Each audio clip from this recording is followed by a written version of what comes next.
Our story begins in a vast forest. A wide, sprawling expanse of trees stretches out endlessly, and in the middle of it all stands our main protagonist, taking it all in. He reflects on how, when the world was ending and everyone else was consumed by fear and chaos, he felt something else, something strange. Even now, as we see flashes of him fighting massive magical beasts, that feeling is still there. He doesn't quite understand it. Was it calm, peace? Even in the thick of danger, surrounded by death, there was a thrill. Whether he was firing arrows from a distance or clashing blades in close combat, something about the chaos made him feel alive. He was in his element, covered in blood, fighting for survival. It all just made sense. This new world felt like it was built for him. It wasn't peace he felt. No, it was something deeper. It was pure excitement. But it wasn't always like this. Back before the fall of the world, he was a quiet, awkward guy. Shy, isolated, someone who found it hard to make friends. He used to listen to radio shows about how to hold conversations and the basics of small talk. Tips and tricks just to seem normal. One of the first tips: make eye contact. Show you're paying attention. He remembered standing next to a woman with vibrant purple hair, wondering if she was looking at him. He turned toward her just to check, and maybe because of that, she decided to speak to him. She asked about his weekend. He told her it was good and asked about hers. She said she and her husband had planned to go fishing at the lake but were stopped by bad weather. Eventually, she stepped out and left him alone in the elevator. The doors closed. He let out a sigh and facepalmed, frustrated by how bad he was at this. He couldn't understand what was wrong with him. In his thoughts, he explained how difficult it had always been to make real connections. He had moved out of state to take a new job, hoping for a fresh start. But even after years, nothing had changed. He still felt like a stranger wherever he went.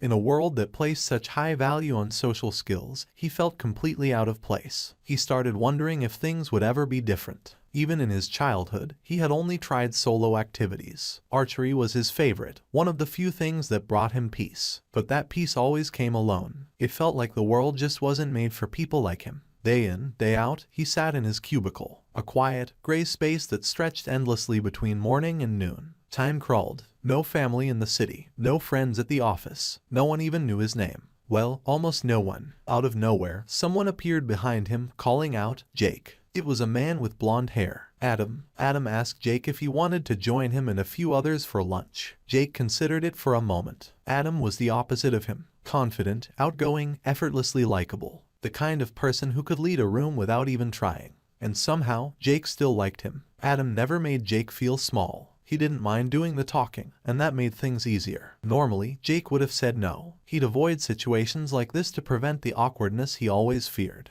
But maybe because it was Adam, he thought it might be different. So he said yes. They walked to the elevator, and as the doors opened, two well-dressed women stood inside. One of them was Caroline, the bright-haired woman from Human Resources. As always, Adam dove into conversation without missing a beat. He invited them to lunch too, promising to use the company card. Jake tried not to look at Caroline. Still, Jake couldn't help but think that Caroline was one of the few bright spots in that dull office. Her energy was different. He admired her from a distance. Now they were all riding down together. Caroline turned to Adam and playfully warned that he'd get fired one day for abusing the company card. Then she turned to Jake. She said it was rare to see him out with the group, that it was unusual to see him socializing. Jake smiled faintly to himself. She didn't use his name. She never did. He wondered if she even knew it. Maybe that's why she never spoke to him directly. As always, her attention drifted back to Adam. Jake watched her, thinking about how she lit up in conversations with others, how effortlessly she fit in.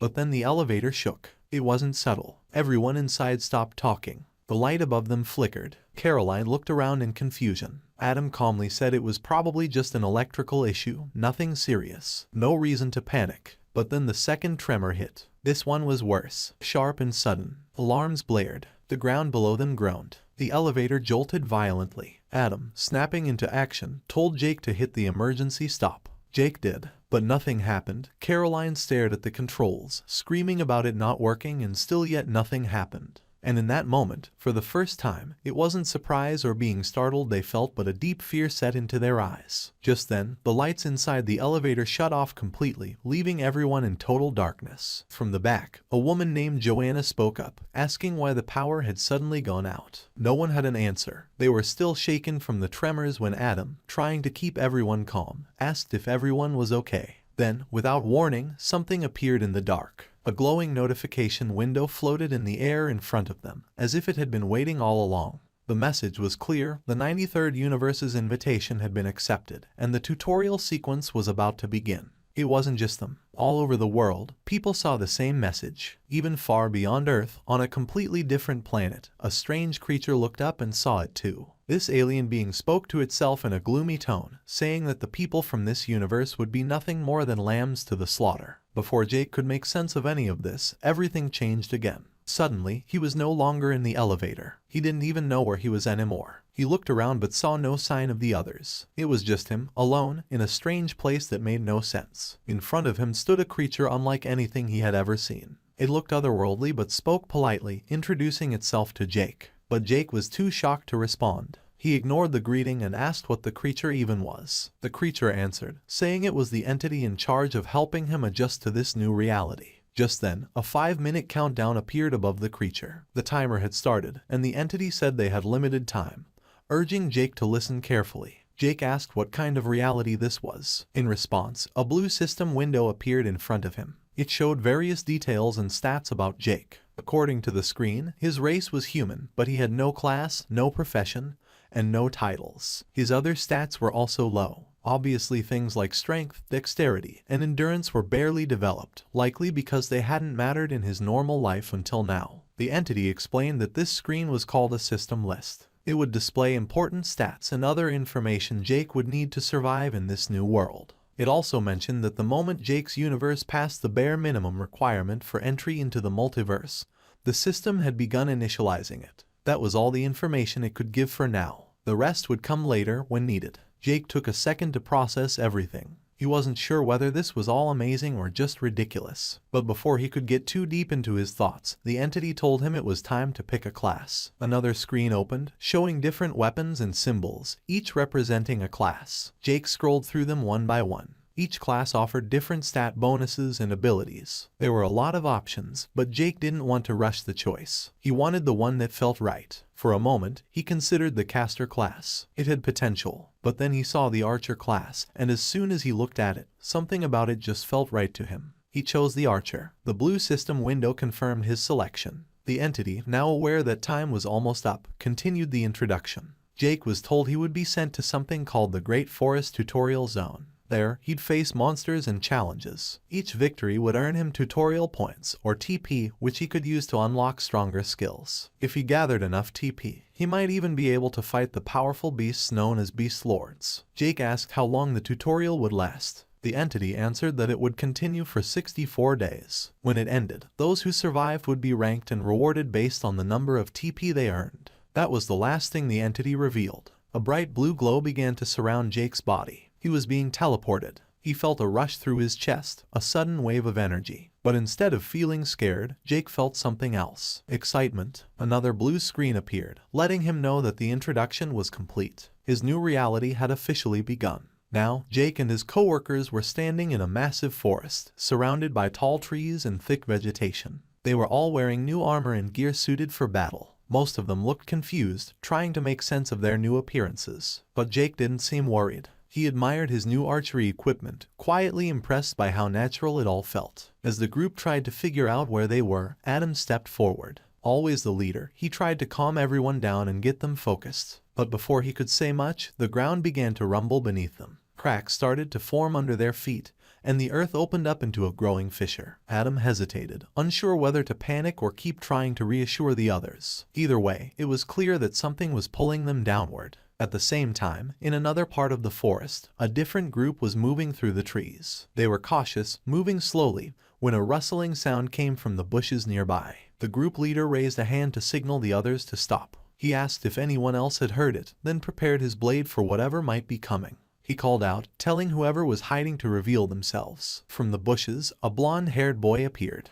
He looked scared and held up his hands. He apologized and said he didn't want any trouble. He explained that he got separated from his group and was trying to find them again. One of the women in the group, who had green hair, noticed how young the boy looked. She felt bad for him. The leader also relaxed a bit and told the boy they wouldn't hurt him. They asked when he last saw his group, and the boy said they had been attacked. He got separated during the chaos. The leader and the woman looked at each other. If the fight had happened a while ago, his group could be anywhere by now. Still, they told the boy he could stay with them for now. They promised to help him find his people. The boy smiled and thanked them. He looked grateful, but as he spoke about how scared he had been to be alone in the forest, something else was revealed. Behind him, hidden from view, was his sword, still stained with blood. And just like that, it became clear to us that things might not be what they seemed. Somehow, Jake and the rest of the group had survived the ground splitting apart. Now, they were walking under the thick canopy of trees in the forest, trying to make sense of their new surroundings. They stopped walking when Joanna asked what they were supposed to do next. Another member of the group then spoke up, wondering if he was the only one who had seen that strange alien-like creature earlier,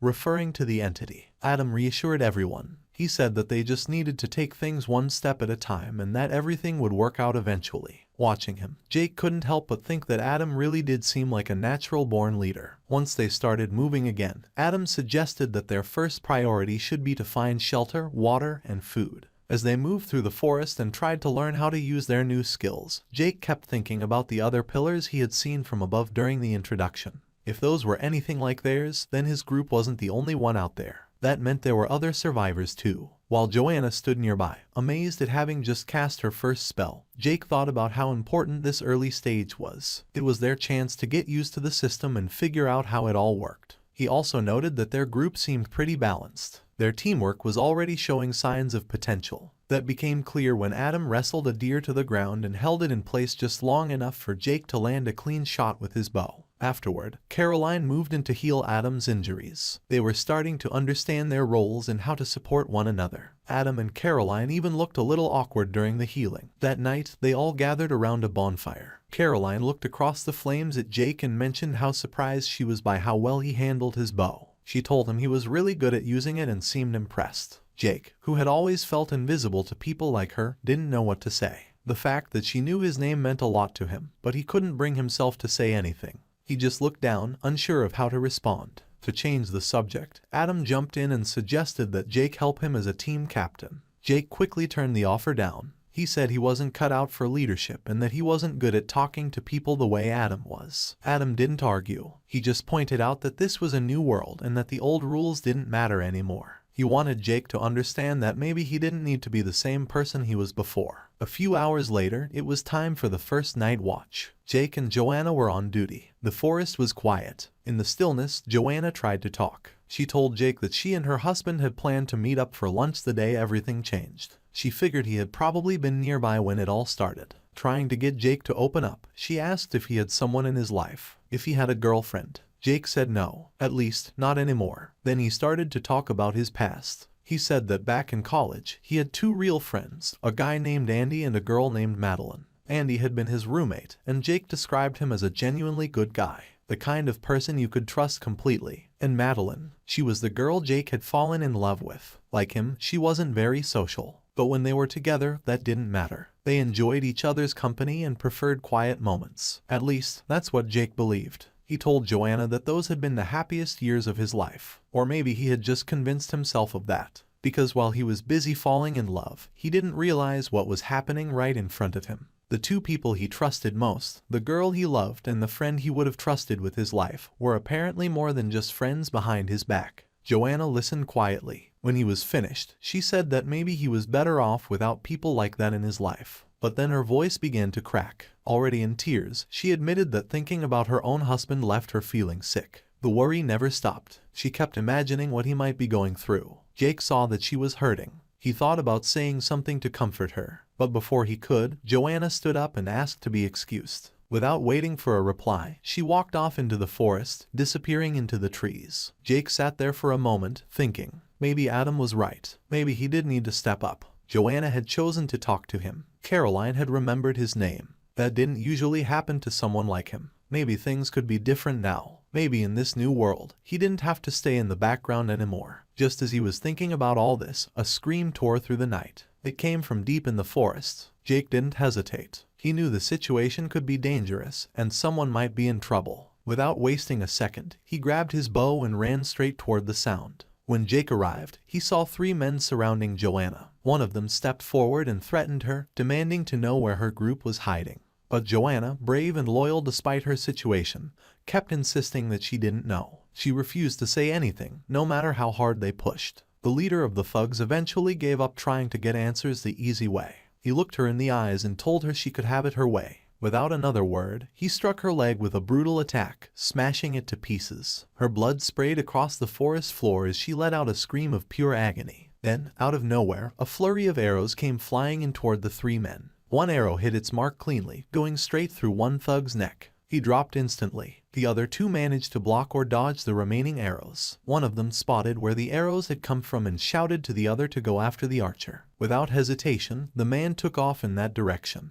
He ran deeper into the trees, but eventually stopped when he realized there was no one in sight. Just as he looked around, Jake leapt from the shadows and drove an arrow into the side of the man's neck. But the man didn't go down easily. He let out a roar, grabbed Jake, and threw him aside with surprising strength. He reached for his giant axe and charged at Jake, swinging wildly. Jake blocked the first hit with his bow, but the weapon cracked under the pressure. He knew it wouldn't hold much longer. As he backed away, his eyes darted to Joanna, who had passed out from the pain. Blood pooled beneath her, and her leg looked like it had been torn clean off. Then Jake froze. He suddenly remembered the third thug, the one who had stayed behind. That's when he felt it, a presence behind him. He turned just in time to see the remaining thug about to land a devastating blow. And worse, an arrow came flying in from another direction. There was an archer, a fourth man. Jake stood in the middle of it all, surrounded and outnumbered. He felt like it was over. He didn't see a way out, so he closed his eyes and focused, bracing for the end.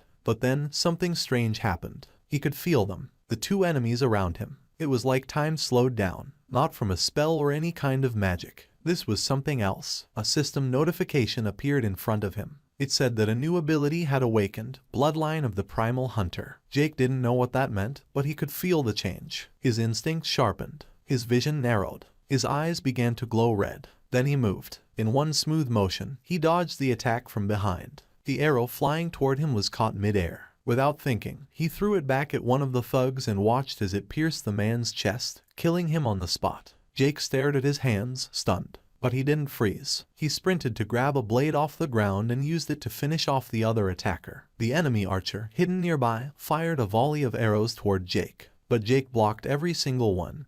His movements now too fast, too precise. Then, Jake stepped forward and dropped his blade, taunting the last remaining thug to face him directly. The enemy, shaking but desperate, stepped out from the bushes and charged at Jake, grabbing his coat with one hand and raising a dagger with the other. He looked Jake in the eyes and asked what the hell he was. Jake didn't answer. He grabbed an arrow and drove it into the man's eye. The thug collapsed to the ground, screaming. Jake picked up another arrow and stabbed it into the man's chest. Then another, then another. He kept going until the man stopped moving. By the time the rest of the group arrived, it was already over. They looked around the clearing, shocked. Two corpses lay on the ground. Adam and the other members of the group stepped forward and asked what had happened. All he said was, "I won." Laying there in the dirt, Jake had a grin on his face. But it wasn't relief or pride. Our main protagonist Jake flashes back to when he was younger and in school, remembering a time he had tried to help a girl who was being bullied. His kind attempt, yet, was met with nothing but dread by the girl, who seemed completely mortified at the sight, even asking him what the hell he was doing. Both boys were sent to the office and then suspended for fighting. This was when Jake finally understood that in their world there was absolutely no difference between the good guys and the bad. Back in the present, Caroline hurries to our main protagonist, asking him if he is okay. She is worried because of the amount of blood on him, but Jake shrugs it off, unaffected, making sure to let her know that none of the blood on him is actually his. Just then, a system notification appears in front of him, showing him the experience he has earned after the fight.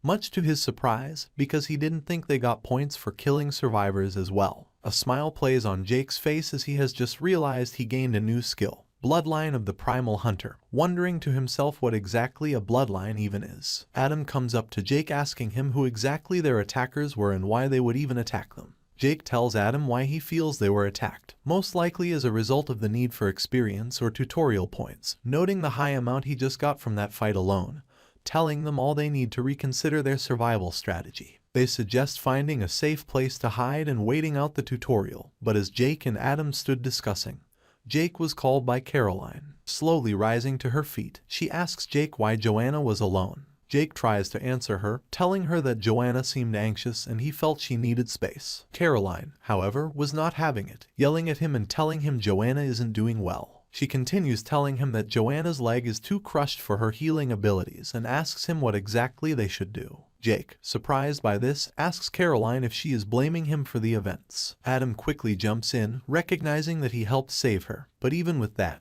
why would he let her go off on her own without waking them up? He ends it by asking Jake what he was thinking. Jake begins to show bits of his shy former self stuttering while trying to explain that the choice he took was a split-second one, following his instincts. They ask Jake to give his actions some thought next time as they are humans and not beasts after all, asking him what if his actions had ultimately led to his death out there. Jake, a little frustrated, reiterates his apology, but Caroline cuts him off, yelling at him, asking what exactly he would have done if Joanna had died. The question halts the air as the tension grows. Jake clenches his fist and finally yells back, shouting at the people with him to get a grip, reminding them that Joanna only survived because of the action he took, telling them that if he had taken the time to wake them, no one knows exactly what could have happened. He moves to Adam, questioning him if, when it came to it, he would have the balls to take someone else's life. He reminds them that the world has now changed and they should stop expecting anyone to hold their hands. They need to learn to adapt if they want to survive. Bertram quickly responds, asking Jake just what exactly he suggests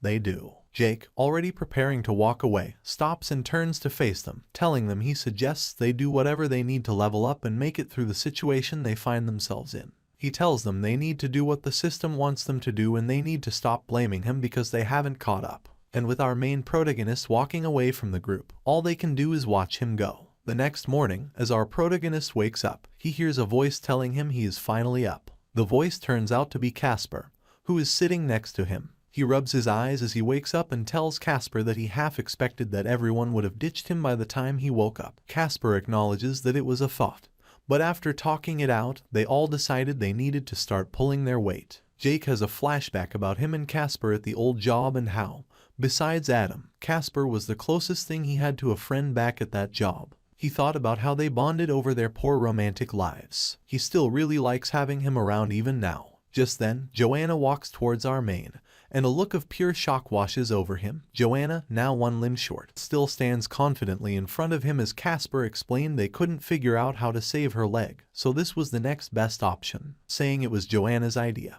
He goes on to say just how they hope that when they level up, Caroline will learn some sort of regrowth magic. All this shocks Jake, who just knows how Caroline might actually be the toughest out of them all. Out adventuring, Jake can't help but remark on how everyone is really giving it their all. He remarks on how Bertram is the best fighter there besides him, and commenting on how Joanna is also making use of her ranged magic. But even with all that, Caroline is the most impressive, though. He knows that what happened with Joanna has seemingly awakened something in Caroline.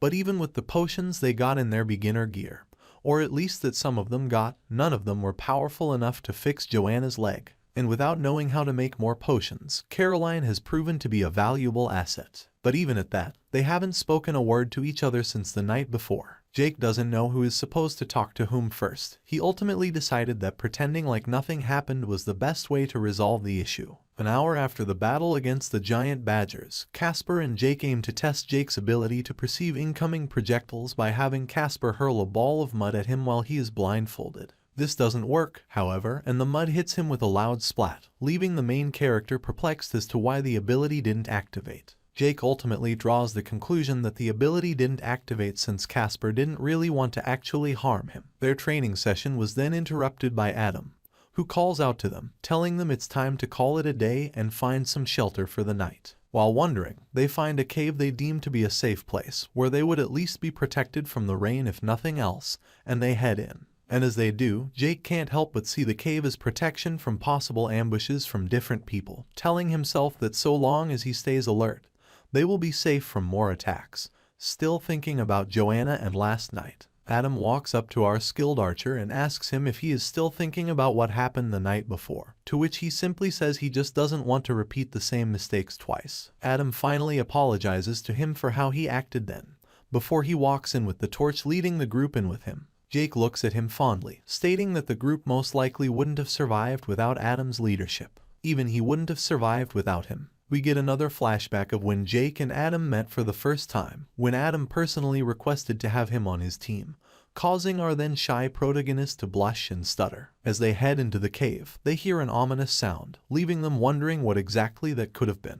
Then again the sound came, and again, but this time causing the cave to crack as it sounded and causing debris to fall from above. Jake panicked and yelled that the team needed to go. As they ran, Jake noticed Caroline was about to be hit, calling out to her desperately, reaching out. Alright, so that's gonna be it for this episode. I have some more new manhwas in the works, so I'm really eager to know which ones you guys like the best. As usual, if you're a fan of this setting, please be sure to let me know in the comments down below, and I'll be sure to get working on new parts very soon. And as always, if you're new to the channel, definitely consider subscribing to stay notified on all my future uploads. Until next time,